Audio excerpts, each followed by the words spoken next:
Sometimes things just build up, not a sudden storm, but slow drips until the bucket is full. That's what happened in Oakhaven. Oakhaven was a quiet town, the kind with one traffic light and a main street that curved around the old oak tree. Everybody knew everybody. The post office was right there, next to the diner. It was more than just a place for stamps. It was where you heard the news, where you saw Mrs. Peterson picking up her mail, where Mr. Johnson dropped off packages for his grandkids. It was part of the rhythm of Oakhaven. For years, it worked fine. Old Mr. Henderson had been the postmaster forever. He knew everyone by name. He'd hold a package if you were out of town. He'd remind you about that bill you needed to send.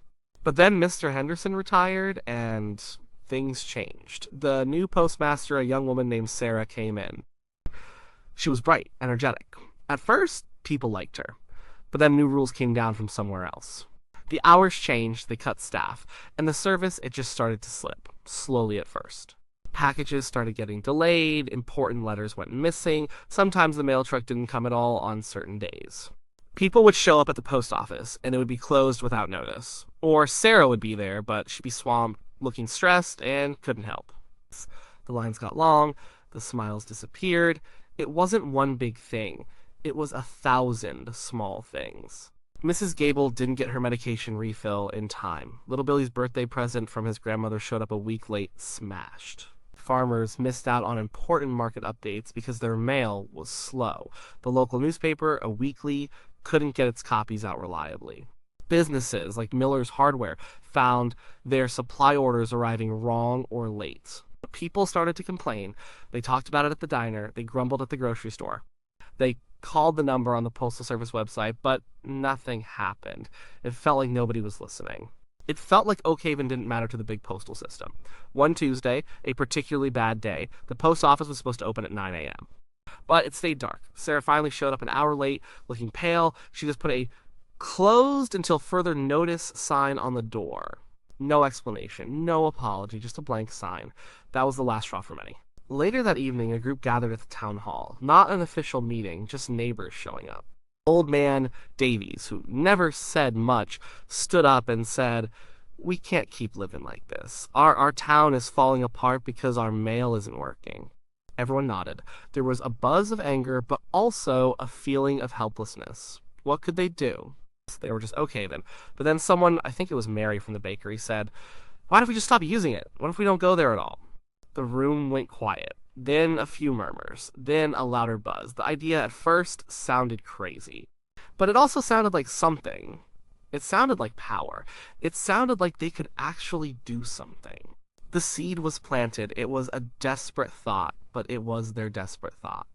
That idea about not using the post office, it grew. It spread from the town hall meeting to every porch and every coffee cup in Oakhaven. People talked about it nonstop. Was it even possible? Could a whole town really just ignore its own post office? The official town meeting was called a week later. It was packed, standing room only. The kids sat on the floor. Dogs waited outside. Mayor Thompson, a calm man who usually just handled potholes and zoning, looked a bit overwhelmed. But he listened. Everyone spoke. The stories were the same. Lost mail, late mail, bad service. The feeling of being forgotten. Someone stood up. A young woman named Emily who ran the small web design business from her home. She was usually quiet, but she had fire in her eyes. "We complain," she said. We send letters. We call. Nothing changes. They don't care about us. Maybe we need to show them we don't care about them." Her voice was clear. "What if we just stop? All of us, for a whole year. No one goes to the Oakhaven post office. We send nothing. We receive nothing through them. We make them feel it." There was a hush. A year. That was a long time. People thought about Christmas cards, about bills, about packages from grandkids. It felt impossible. But then, old Mr. Jenkins, a retired farmer, stood up slowly. "Emily's got a point," he rumbled. "If we don't stand up, they'll just keep walking all over us. A year? We can do a year. We've gone through worse." The conversation turned practical. How would it work? Where would they send mail? Where would they get it? Someone suggested using the post office in Willow Creek, the next town over, about 20 miles away. That was a drive, especially for those without cars or who were older. But others quickly offered help. "I go to Willow Creek for groceries every Thursday," Mrs. Peterson offered. "I can take anyone's mail." Others chimed in. A carpool system started to form. just from that one meeting. They talked about important deliveries. Businesses had more at stake. Miller's Hardware had to get orders. The pharmacy needed supplies. Emily's web business sent contracts. They decided to get P.O. boxes in Willow Creek. It would cost money, but they decided to pool resources for businesses that couldn't afford it. The town council even agreed to cover some of the initial costs for the most affected businesses using a small emergency fund. It was a community effort. Right from the start, the vote was taken. It wasn't unanimous, but it was close. Overwhelmingly, people agreed they would boycott their post office for 1 year. Starting the first day of the next month, they shook hands. They looked each other in the eye. It was a solemn promise, but also a defiant one. A promise to themselves and to each other. The next day, everyone talked about it. Some were nervous, some were excited. The local radio station in Willow Creek picked up the story. Oakhaven post office boycott, the announcer said, sounding surprised. The news spread a little wider. On the first day of the boycott, on Monday, the Oakhaven post office opened as usual. But it was empty. Not a single car in the parking lot. Not a single person walked through the doors. Sarah, the postmaster, probably wondered where everyone was, but she wouldn't have to wonder for long. The people of Oakhaven had made their choice. They had drawn a line, and the post office for now was on the other side of it. The silence was deafening, and it was just the beginning. A year is a long time. The first few weeks of the boycott, they felt like an adventure. People drove to Willow Creek together. They'd laugh about it, stopping for coffee after dropping off mail. It was a new routine. A shared experience. The post office in Oakhaven sat there, silent. The lights were on, but no one was inside, at least not during business hours for the public. Sarah must have been there, sorting mail that went out to empty boxes or mail that had to be forwarded to Willow Creek P.O. boxes. It was a strange, ghost-like operation. But the adventure faded. The reality of a 20-mile drive, even once a week, started to wear on people. Her gas money added up. Time spent traveling piled up. For the older folks, it was a real burden. Mrs. Gable, with her bad knees, found it hard to get in and out of cars for the trips. Her neighbors made sure to pick up her mail, but she hated feeling dependent. Businesses especially felt the pinch. Miller's Hardware had to pay for P.O. Box in Willow Creek. They also had to send someone, usually young Tom, to Willow Creek several times a week to pick up important parts and invoices. It cut into his work time at the store. Emily's web design business found it tricky too. She sent contracts overnight sometimes, and that meant a dedicated trip. It was inefficient. It cost money. There were moments of weakness. Mrs. Henderson, the former postmaster's wife, forgot one day and almost drove to the Oakhaven post office to mail a bill. She caught herself just in time, feeling a flush of shame. Little Johnny once cried because his new video game hadn't arrived, and his parents had to explain that it was still sitting in the Willow Creek P.O. box, waiting for the weekly pickup. It was frustrating for everyone. The town had to get creative. A local bulletin board went up at the diner. People posted requests, and you're only going to Willow Creek on Tuesday. Can you drop off this letter for me? I need to pick up a package. Can someone grab it if you're there? It was a constant coordination effort. It felt like they were running their own small, informal postal service.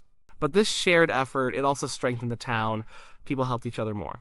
Their kids learned about community spirit from watching their parents organize trips and share resources. Potlucks happened more often. Everyone talked about the boycott. It was the central topic of conversation. It became part of Oakhaven's identity. They were the town that stood up for itself. The post office, meanwhile, remained a symbol. It was still there, a building on Main Street. Sometimes people would see Sarah's car in the lot, or the mail truck come and go, but no one from Oakhaven went inside. The windows stayed dark, the doors closed to the community it was supposed to serve. It was a silent testament to the town's resolve. The government didn't do much. There was a brief article in the regional newspaper. A few calls from district postal managers asking Mayor Thompson what was going on. He just told them the truth. The service was bad. The town was fed up. And they weren't backing down. The Postal Service, being a big bureaucracy, seemed slow to react. They probably thought Oakhaven would give up. But Oakhaven didn't. They held firm through the cold winter, through the muddy spring, and into the long, hot summer. The year stretched out, long and arduous, but the town kept its promise, every single day. The boycott had been going on for 10 months. People were tired. The initial enthusiasm was long gone, replaced by a quiet, determined grind. The trips to Willow Creek were just part of life now, but everyone knew the year was almost up. What would happen then? Would they just go back to the bad old days? That was a fear. Then, something happened. Not a big explosion, but a quiet shift. A reporter from a national newspaper, a young woman named Clara, heard about Oakhaven. She was looking for a good story, something about community and perseverance. She came to Oakhaven. She spent days talking to people. She ate at the diner. She went to Willow Creek with the mail carpool. She saw it all. Her story hit the papers a week later. It wasn't just a regional piece. It was in big city papers, the town that boycotted its own mail, Oakhaven's year of silence. The article was fair. It talked about the poor service, the town's frustration, and their incredible resolve. It painted Oakhaven as a symbol, a small town fighting against a giant, impersonal system. Suddenly, Oakhaven was on the map, not just locally, but nationally. The Postal Service couldn't ignore it anymore. The phone at Mayor Thompson's office started ringing off the hook. Not just reporters, but district managers, even someone from headquarters. They sounded different now. Not just annoyed, but concerned, embarrassed, maybe. A few days after the article, a letter arrived from Mayor Thompson. It was from the regional postmaster general himself. A formal request for a meeting. Not a complaint, but an invitation. This was different. This was a direct acknowledgement. Mayor Thompson called a town meeting. The mood was different this time. Hopeful, but cautious. They had come this far. They wouldn't give in easily. They chose a small committee to represent the town: Mayor Thompson, Emily from the web business, old Mr. Jenkins, and Mary from the bakery. A good mix of practical sense, business savvy, and old-fashioned wisdom. The meeting was held at the district postal office in a bigger city about an hour away. The postal officials were polite, almost too polite. They apologized. They offered explanations about budget cuts and staffing issues. But the Oakhaven committee wasn't there for excuses. They were there for solutions. Emily laid out the town's demands clearly. They weren't asking for the moon. They wanted consistent hours. Reliable mail delivery at least 5 days a week. Enough staff so Sarah wasn't overwhelmed. And a promise that Oakhaven would be treated with respect. They also asked for a direct contact person, someone they could reach if problems arose again, not just an anonymous hotline. The postal officials pushed back on some points. Staffing was tight. Budgets were tight. They said they couldn't promise everything, but the Oakhaven committee stood firm. Old Mr. Jenkins, his voice gravelly, just said, "We've gone without for nearly a year. We can go longer. We won't settle for half measures." He looked them straight in the eye. The negotiations were tough. They lasted 4 hours. There were moments when it felt like it would break down, but the national attention, the upcoming one-year anniversary of the boycott, and the sheer determination of the Oakhaven representatives kept the Postal Service at the table. They knew Oakhaven wasn't bluffing. The town had proven it. Finally, a compromise began to take shape. Not everything Oakhaven wanted, but most of it. It was a turning point. After 10 long months, the silence was finally about to be broken, but on Oakhaven's terms. The agreement was signed a week before the boycott's one-year anniversary. It wasn't perfect, but it was good. The Postal Service promised to restore daily mail delivery Monday through Friday. They agreed to bring an additional part-time staff member for the Oakhaven Post Office, which would help Sarah with the workload and ensure consistent hours. They also committed to a dedicated regional liaison for Oakhaven, someone the town council could call directly if issues cropped up again. And perhaps most importantly, they formally apologized for the decline in service and for the inconvenience the town had faced. The news spread fast. Mayor Thompson announced it at another town meeting, this one filled with a sense of relief and quiet triumph. There weren't wild cheers, just a collective sigh, a feeling of work well done. They had done it. They had stood together and they had won. The day the boycott officially ended was a Saturday. The Oakhaven post office reopened its doors to the public. This time, it was different. Sarah was there, looking less stressed, and a new face, a young man named Mark, was working alongside her. The office was clean. The lines were short. People came in, a little cautiously at first, to send their long-delayed mail, to pick up their P.O. box keys from Willow Creek for the last time. The first few weeks were a test. Would the Postal Service follow through? Would the improvements last? They did. Mail started arriving on time. Packages were handled properly. The post office felt like a part of the community again, not an ignored outpost. Sarah even started smiling again, chatting with people, just like Mr. Henderson used to do.